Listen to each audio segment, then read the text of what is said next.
क्या आप जानते हैं कि आपके दिमाग के लिए सबसे डेंजरस चीज क्या है? वो है एंगर, यानी कि गुस्सा।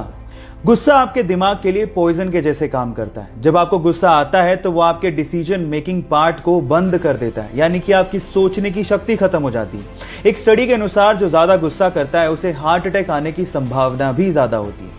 अब इसको कंट्रोल करने के लिए क्या करें, मैं आपको बताता हूं।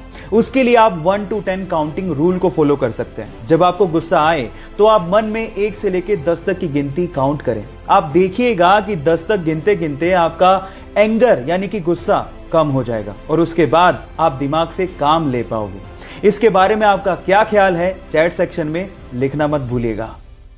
गाइज, मान लीजिए कि आप किसी फॉरेस्ट या फिर किसी ऐसी जगह पे फंस गए जहां पर बहता हुआ पानी तो है लेकिन वो बहुत गंदा है, जिसे आप पी नहीं सकते, और आपको बहुत प्यास लगी है, तो आप क्या करोगे? तो चलिए मैं आप लोगों को आज एक लाइफ सेविंग टूल के बारे में बताता हूं। एक कंपनी है जिसका नाम है लाइफ स्ट्रो। ये ऐसी स्ट्रो बनाती है जिसको आप जैसे ही गंदे पानी में डालेंगे और पानी को सक करेंगे तो वो पानी को पूरी तरह से प्यूरिफाई कर देगा। कंपनी का तो ये भी दावा है कि वो पूरी तरह से जर्म्स और बैक्टीरिया को किल कर देता है। इनफैक्ट गाइस, अगर आप वाकई में बेयर ग्रिल्स के जैसे फॉरेस्ट को एक्सप्लोर करना चाहते हो या फिर इस तरह के काम के शौकीन हो तो ये टूल आपको बहुत काम दे सकता है। ये जानकारी आपको कैसे लगी, चैट सेक्शन में लिखना मत भूलिएगा। इस कोरोना काल में आप लोगों ने हाइड्रोक्सी क्लोरोक्वीन नामक मेडिसिन का नाम बार बार सुना होगा। इनफैक्ट ये मेडिसिन इंडिया में बहुत बड़े स्केल में मैन्युफैक्चर की जाती है और इंडिया इसे दूसरे देशों में एक्सपोर्ट भी करता है। पर सवाल ये है कि ये मेडिसिन कब और किसने बनाई? डोंट वरी, मैं आपको बताता हूं। ये सन 1934 में इंडियन साइंटिस्ट आचार्य प्रफुल्ल चंद्र रे ने बनाई, जिन्हें हम लोग फादर ऑफ इंडियन केमिस्ट्री भी कहते हैं। इसी मेडिसिन को सेकेंड वर्ल्ड वॉर में बहुत सारी जानों को बचाने में काम भी लिया गया था। क्या इसके पहले तक इफेक्ट आप जानते थे? और अगर नहीं जानते थे तो चैट सेक्शन में लिखना मत भूलिएगा। हमारी अर्थ पे बढ़ते हुए पॉपुलेशन की वजह से कभी कभी ये दिल में ख्याल आता होगा कि काश हमारी धरती थोड़ी सी बड़ी होती। लेकिन अगर ऐसा होता तो इंसान को एक नुकसान भी होता, और वो ये कि इंसान कभी भी स्पेस में नहीं जा पाता। एटलीस्ट 2020 तक तो नहीं जा पाता। उसके पीछे का रीजन क्या है? तो रीजन ये है कि किसी भी स्पेस क्राफ्ट को अर्थ के ग्रेविटेशन से बाहर निकलने के लिए अर्थ की एस्केप वेलोसिटी को क्रॉस करना होता है, जिसकी वैल्यू है 11.19 किलोमीटर पर सेकेंड। लेकिन अर्थ बड़ी होती तो उसका ग्रेविटेशन ज्यादा होता और उसकी एस्केप वेलोसिटी भी ज्यादा होती, और इतनी टेक्नोलॉजी हमारे पास एडवांस है ही नहीं जिससे हम उस एस्केप वेलोसिटी को क्रॉस कर पाते हैं।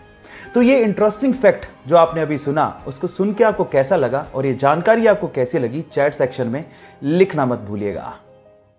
गाइस, ये घटना है दिल्ली के इसी लॉकडाउन के पीरियड की, जब एक ठेले वाला अपने ठेले पे फ्रूट्स बेच रहा था, लेकिन थोड़ी देर के लिए उसे किसी काम के लिए ठेले को छोड़ के जाना पड़ा।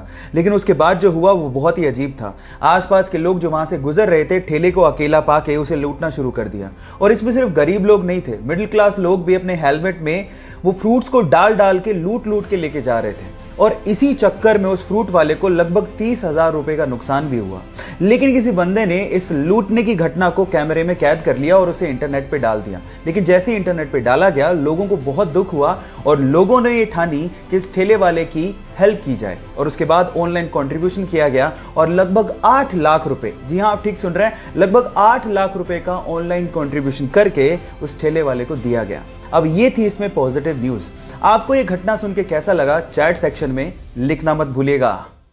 प्राचीन भारत के 2 ऐसे फैक्ट जिसे जानने के बाद आपको भी प्राउड फील होगा। नंबर 1, प्राचीन भारत में जब लोग मेडिटेशन किया करते थे तो उसे लोग ध्यान कहा करते थे। जब ये प्रैक्टिस भारत से चाइना गई, जी हाँ गाइस, ध्यान की प्रैक्टिस भारत से ही चाइना गई थी, तब चाइनीज लोग उसे चैंग के नाम से पुकारने लगे। लेकिन जैसे ही प्रैक्टिस चाइना से जापान की तरफ गई तो जापानीज लोग इसे जेन के नाम से पुकारने लगे। है ना ये इंटरेस्टिंग फैक्ट। फैक्ट नंबर 2, आपने बचपन से ही रामायण के बारे में सुना है, लेकिन क्या आप इसका मतलब जानते हैं? डोंट वरी, वो भी मैं आपको बताता हूं। रामायण में राम तो भगवान राम है, लेकिन यन का मतलब होता है यात्रा या सफर या जीवनी।